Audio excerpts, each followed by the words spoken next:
Hi, you're on the Bible Forum. I'm Warren Sprouse. We're here every Sunday night from 8 to 10 p.m. Eastern. Love for you to join us live in the chat room. Do you like to listen to so-called Christian music? Popular Christian music? A fellow by the name of Will Carroll. He's a drummer for a group known as Death Angel. He says he had a vision of himself in hell when he was comatose. Emerging from his experience, he says, with a better understanding of what type of character rules the underworld. The backstory here is that Carroll was put into a coma by doctors after being rushed to the hospital on March 18th, according to an account on the musician's ordeal in the San Francisco Chronicle. Carroll was originally put under after a coronavirus infection left him fighting for his life. He says he met up with the underworld's chief resident. Instead of an ugly goat-like monster with horns and a tail, Carroll says the satanic being took the form of a woman.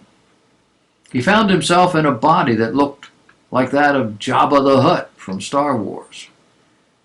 In this form, Carroll says, he threw up blood and even suffered a heart attack.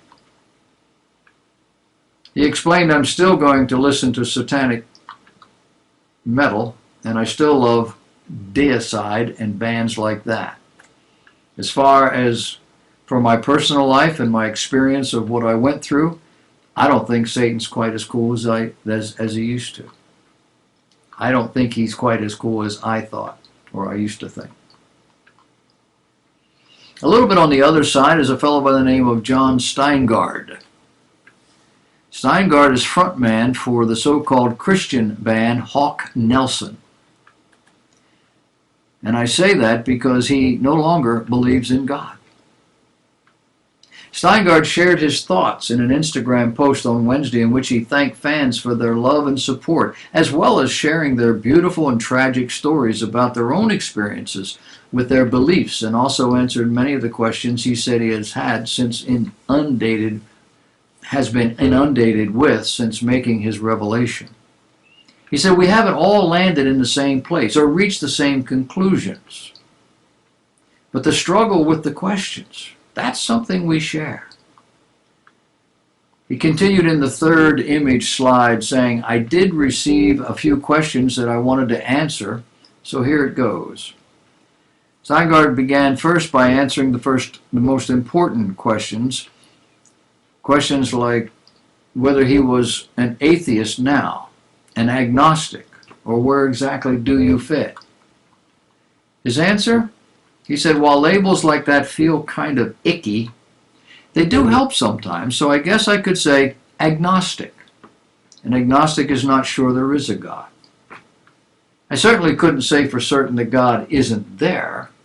I would prefer it if he was, and I feel it's important for me to leave that door open. He continued by saying, it's just that everything I've experienced, everything I've read, everything I've discussed with friends and family leads me to a place where I can't honestly say I believe. Continuing to say nothing about that was beginning to feel dishonest. Steingard then answered the question of what he had hoped to accomplish by exposing this truth and said that as his faith wavered, he, quote, became quieter, not wanting to rock the boat, and also fearing the loss of friends, community, and livelihood. Eventually, he said, I began to feel that since I was public and open with you about my faith before, I should be open about my journey now. In the past few days, I've spoken with so many people who feel the same things as me, but are terrified to speak up about it. Unspoken doubts and feelings like this are poisonous and corrosive to our hearts, and I hope this encourages people who are working up the courage to be more open and transparent about both their faith and their doubts, he said. Hawk Nelson told Fox News in a statement on Tuesday that God is still for John and he still matters. That truth doesn't change just because we question it. One of our best friends, one with whom we have walked worked and lived alongside for 20 plus years, revealed some of his innermost feelings on faith, his faith journey this past week. Bandmates Daniel Biro, David Nicaris, Michael Cooper, all involved in this discussion. These guys have been singing Christian songs for 20 years together. No, they haven't. They've been singing religious-sounding songs for those who like hard rock and want to feel as though God is important in their lives too. Within Steingard's post, he reassured those who still hold their Christian faith near that he would love nothing more than to remain friends, adding that most of my friends are Christians. Nowhere in this article is the term Christian ever defined. He says, I love them dearly and respect them deeply, and I still want to have something impact in their life. Even though he now says he doesn't believe in the God he sings about. He said the fear of losing them has been one of the things that made me hesitate to be honest about how I feel. That and the money. But their love and kindness in this moment has shown me that fear was largely unfounded.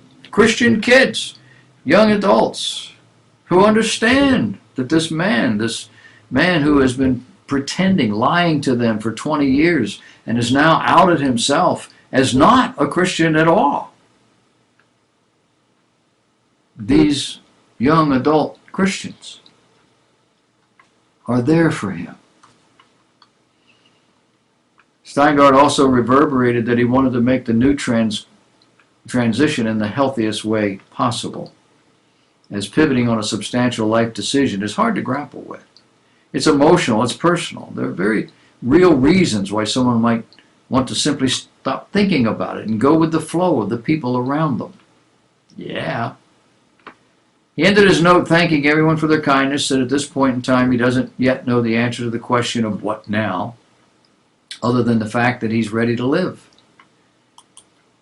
How? Openly, honestly, curiously, deeply. Something he couldn't do before? It all sounds like an adventure. And he says it's one that I'm ready for. I have come that you might know. The Bible says, I have come that you might believe. John 20:31. The Bible says, Jesus' words, but these are written that ye might believe that Jesus is the Christ, the Son of God, and that believing ye might have life through his name.